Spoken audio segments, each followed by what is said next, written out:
Sebab kita sudah lahir baru, sebab kita sudah hidup baru, saudaraku. Dan hidup kita, saudaraku, berasal dari Tuhan. Jadi kita hidup dalam satu persekutuan yang begitu indah dengan Tuhan. Persekutuan kita itu, saudaraku, sebagai pohon anggur dengan carang-carang anggur. Ini tertulis dalam Yohanes 15 ayat 4 sampai 5. Ini dikatakan, saya membacakan kepada saudara. Yohanes 15 ayat 4 sampai 5. Setiap ranting, ayat 4, tinggallah di dalam aku dan aku dalam kamu. Sama seperti ranting tidak dapat berbuah dari dirinya sendiri, jikalau ia tidak tinggal pada pohon anggur, demikian juga kamu tidak berbuah, jikalau kamu tidak tinggal dalam aku. Akulah pohon anggur dan kamulah ranting-rantingnya. Barang siapa tinggal dalam aku dan aku dalam dia, ia berbuah banyak, sebab di luar aku kamu tidak dapat berbuat apa-apa. Hidup pada batang anggur, bersekutu dengan Tuhan, ya. Bersekutu dengan Tuhan. Jangan lupa, saudaraku, pada waktu carang-carang itu tetap pada batang anggur, disitulah kuasa Tuhan mengalir. Disitulah zat-zat daripada batang itu mengalir kepada carang-carang, sehingga carang bisa berbuah. Demikian juga kita, kalau kita tetap pada batang anggur itu, kita bisa berbuah. Bersekutu erat dengan Tuhan selama kita di dunia ini. Persekutuan yang erat dengan mematuhi Tuhan. Nah, ini yang kita baca pada hari ini. Maka akan terjadi satu gaya hidup yang baru. Gaya hidup anak-anak Tuhan. Gaya hidup anak-anak terang, yang lain daripada gaya hidup orang dunia ini. Jadi ada orang dunia di satu pihak, saudaraku, ada anak-anak Tuhan.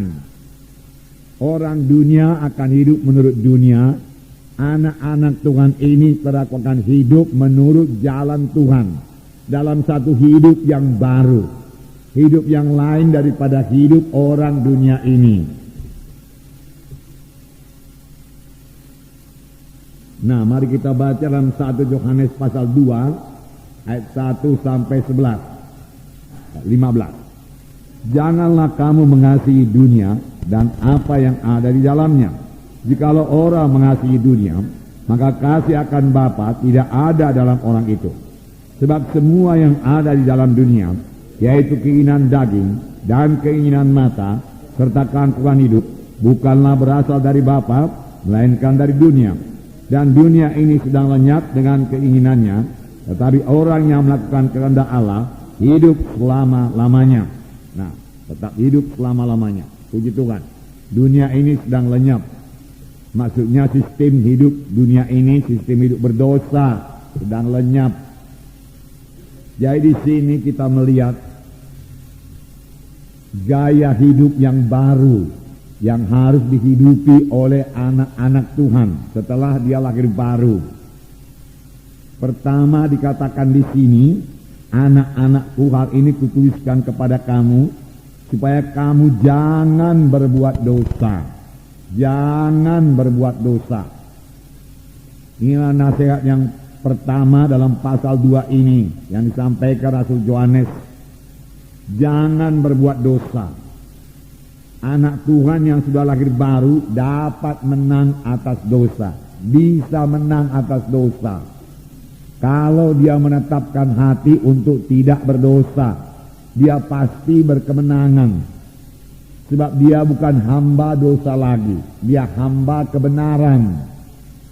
Tetapi bukan berarti anak-anak Tuhan yang sudah lahir baru penuh Roh Kudus tidak bisa berbuat dosa. Dia tetap bisa berbuat dosa.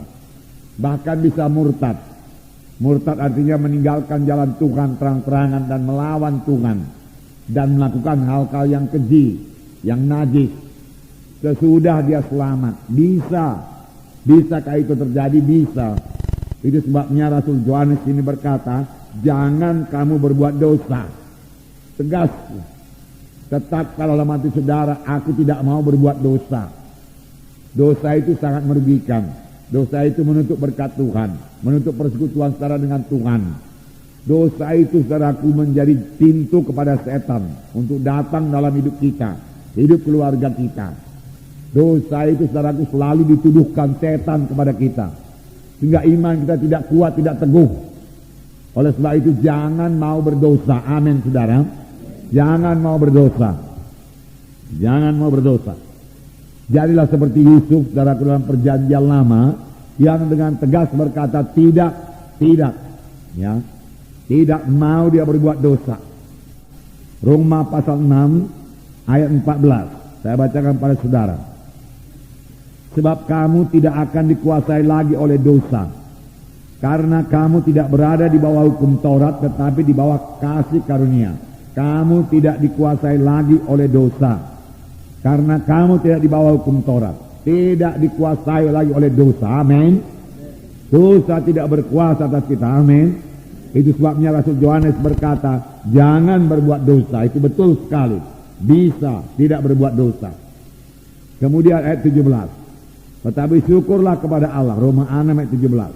Tetapi syukurlah kepada Allah. Dahulu memang kamu hamba dosa, tetapi sekarang kamu dengan segenap hati telah mentaati pengajaran yang telah diteruskan kepadamu.